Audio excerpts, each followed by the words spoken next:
Magandang gabi mga kapuso, narito na tayo sa episode 9 ng asawa ko. Nagtatalo nga yung magkapatid na sinesermonan nga ni Jeff yung kuya Jordan niya. Sabi niya, hindi ka na dapat sumugod doon. Yan tuloy, nilayo niya sa'yo si Tori. Ayusin mo muna kasi ang sarili mo. Sabi naman ni Shaira, Jordan, hayaan mong sasamahan kita. Maghanap tayo ng matibay na abogado para labanan niyang biyanan mo padating sa kustudiya. Kailangan talaga mapunta ka sa kanya, kay Tori. Ngayon sabi naman ni Jeff, kailangan ayusin mo na muna ang sarili mo. Kailangan mo rin tulungan ang sarili mo. Ngayon, umalis na muna itong si Shaira dahil meron tawag. Nakakalata si Jeff sa pagiging concern nga ni Shaira kay Jordan. Sabi naman ni Jordan, maraming salamat, Shai. Nandito ka lagi sa akin. Lagi ka nakakaintindi.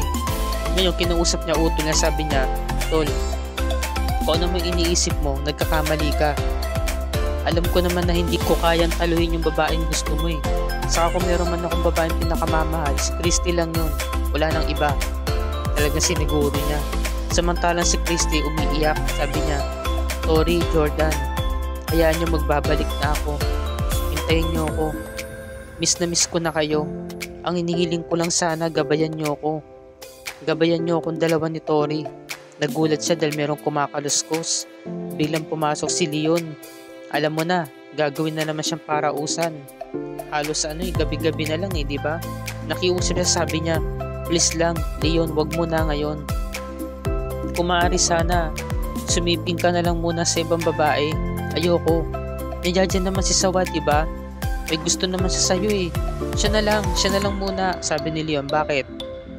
Di ka ba mas nagagalingan sa akin? Kung ganon, mas gagalingan ko para mas masarapan ka, para hanap-hanapin mo ko. Ngayon, biglang lumapit si Leon.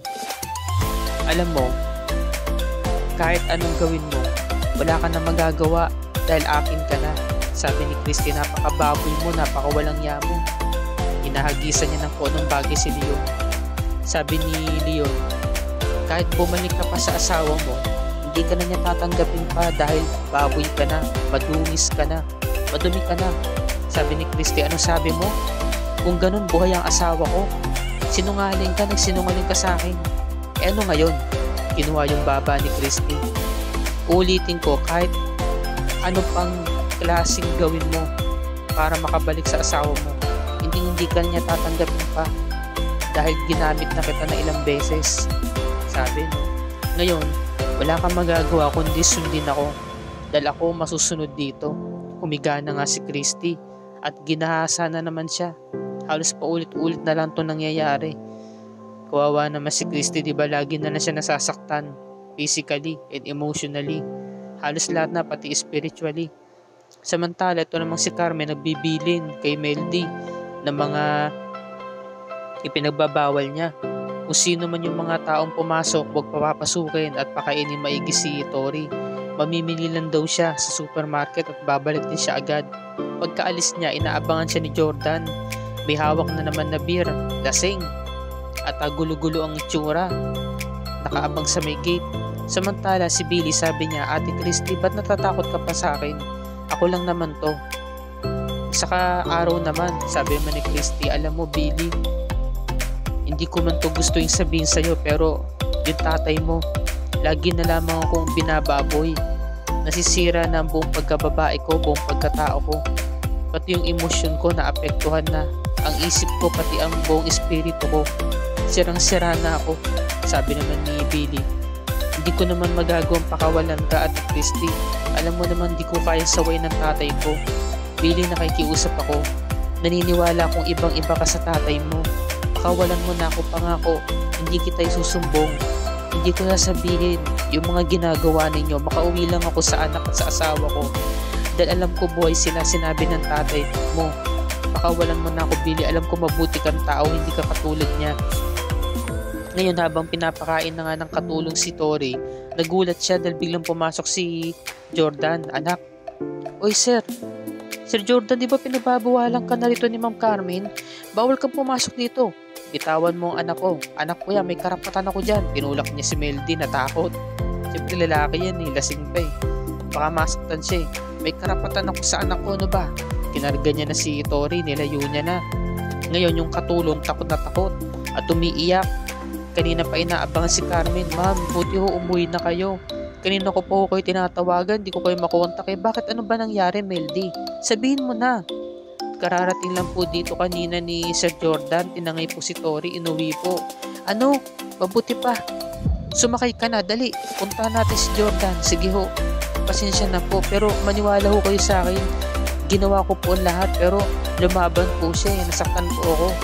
Ngayon, ito namang si Jordan. Sabi niya, Tori, pinapangako ko sa iyo na hindi ka na mawala sa buhay ko. Dito ka na. Pangangalagaan kita dahil ako may karapatan sa iyo. Ako ang tatay mo. Siguro kung nandito ang nanay mo, si Christy, ito rin ang gugustuhin niya mangyari. Samantala, ito namang si Billy, binangga niya si Quago na may daladalang mga kamote yata to, mga harvest, lulutuin nila. Sabi naman ni Quago, Billy naman hindi tumitingin sa dinadaanan. Tinulungan siya ni Bakulaw. Ngayon si Bakulaw nalaglag yung susi sa may pantalon. Kinuha ni Billy at palim na itinago. Ngayon, meron siyang daladalang jacket. Yung jacket na yun, ibinigay niya kay Christy. Isinuksok sa loob, pagitan ng kawayan. Sabi niya, Ate Christy, bilisan mo. Mag-ano ka na, suotin mo na yan. Bubuksan niya na yung lock. Ngayon, meron biglang dumating na miyembro ng kalasag. Ayan, no, dalawa. Nangyari, nagtago muna si Christy ng susi.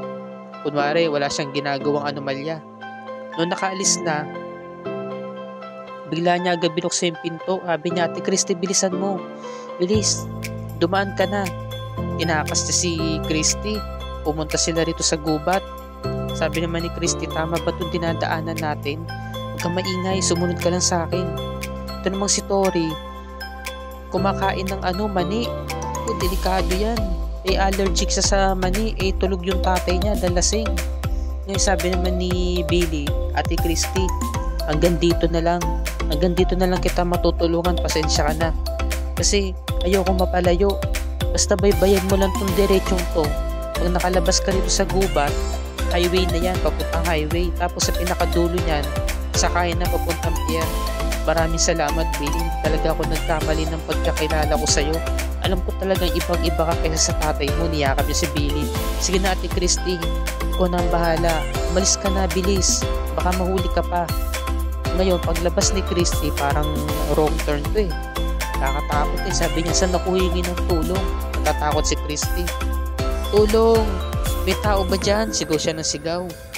Ngayon, ito namang si Tori, umiiyak. Yung pala meron ng nangangati sa katawan niya, namamagana. Yung katawan niya namumula na. Nagising si Jordan sa tawag na malakas ni Carmen, ang binan niya.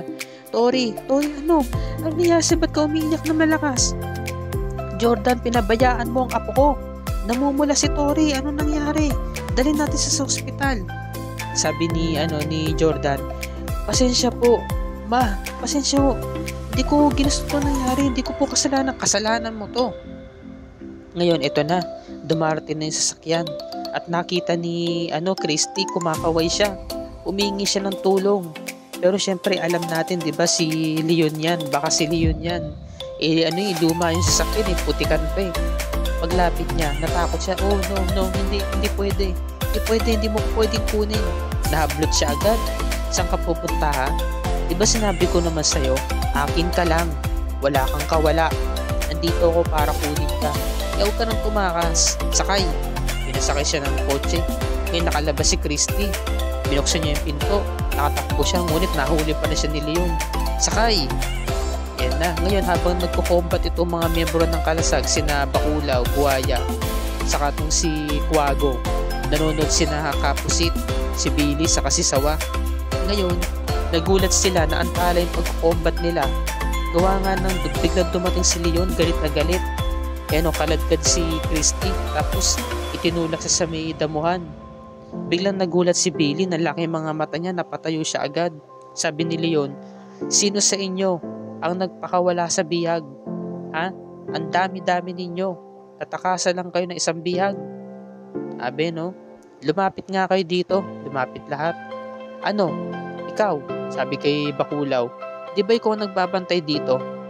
Leon, Alam naman natin na nakakulong yan, nakakadena yung bahay niya. Paano makakalabas yan? Imposible mangyari yun. Pwede na lamang kung meron tumulong sa kanya para makatakas. Ngayon, eto na. Nag-aabang na nga sila ng doktor sa ospital. Dumating na yung doktor, sabi, mabuti na lamang po at naagapan ninyong dalhin agad dito ang pasyente. Sa ngayon, stable na siya. Gawa kasi ng nakain niya kaya nagkaroon ng inflammatory at pangangati sa buong katawan niya.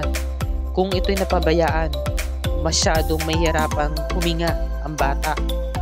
Mapapahamak siya. Ngayon sabi ni Carmen, kasalanan mo to, Jordan. Sinasabi ko naman sa'yo, diba? Ako lang ang pwede mag-alaga kay Tori dahil hindi ka pa maayos. Tingnan mo yung itsura mo. Walang direksyon ang buhay mo. Tapos sa alagaan mo si Tori, nagyan ang itsura mo.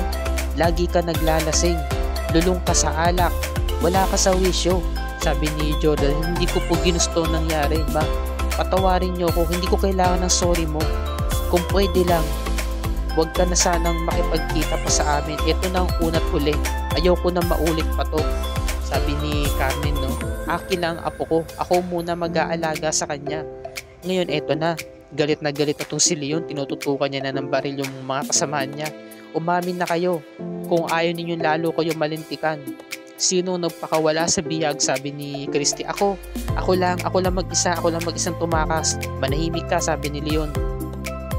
Kasi alam niyang hindi naman tumakatakas dahil nasa loob siya. Tinutukan niya ng baril. Natatakot na yung mga ibang kasamahan.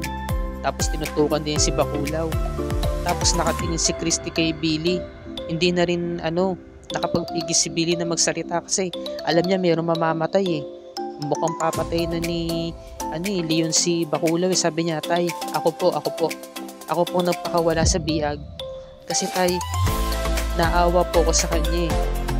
Saka meron din po akong dahilan, tay. Alam ko po magiging sagabal siya sa samahan natin. Ayun lang po yung dahilan, tay. Pero maniwala ka, nung una ayaw ko po siya pakawalan. Ngayon sinaktan ni Leon ng anak niya, pinalapit niya, sinampiga. Lumapit agad sinasawa saka si Kapusit. Sabi niya, Billy. Sabi niya, itinayo agad si Billy. Tapos kinaladkad si Christy ni Leon. Ngayon si Jordan nagmamakaawa, sabi na niya, mapakiusap. Bigyan niyo ako ng isa pang pagkakataon, lumuhod siya. Jordan, tumayo ka, huwag kang lumuhod. Gagawin ko to para sa apo ko.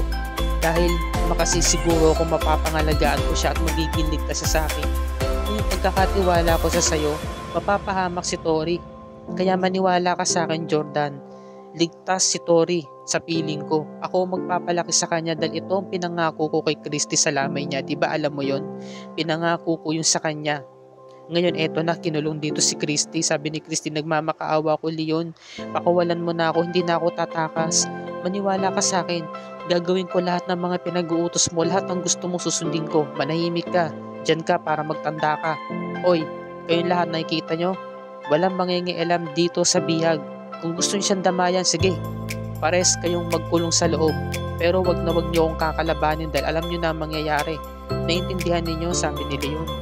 Ngayon, iniwan na siya. At umiiyak na tong si Christy, sumisigaw na. Ito namang si Sawa, lumapit kay Christy, sabi niya, alam mo, bagay ka dyan eh. Dapat magtagal ka dyan, sabi niya. At dito na po nagtatapos ang review ni Rika para sa gabing ito, mga kapuso. Bukas araw na Martes, talagang yayakapin na ni Christy at aakuin niya na ang pagiging isang kalasag dahil ito ang payo sa kanya ni Kapusit para siya mag-agal at para siya mabuhay.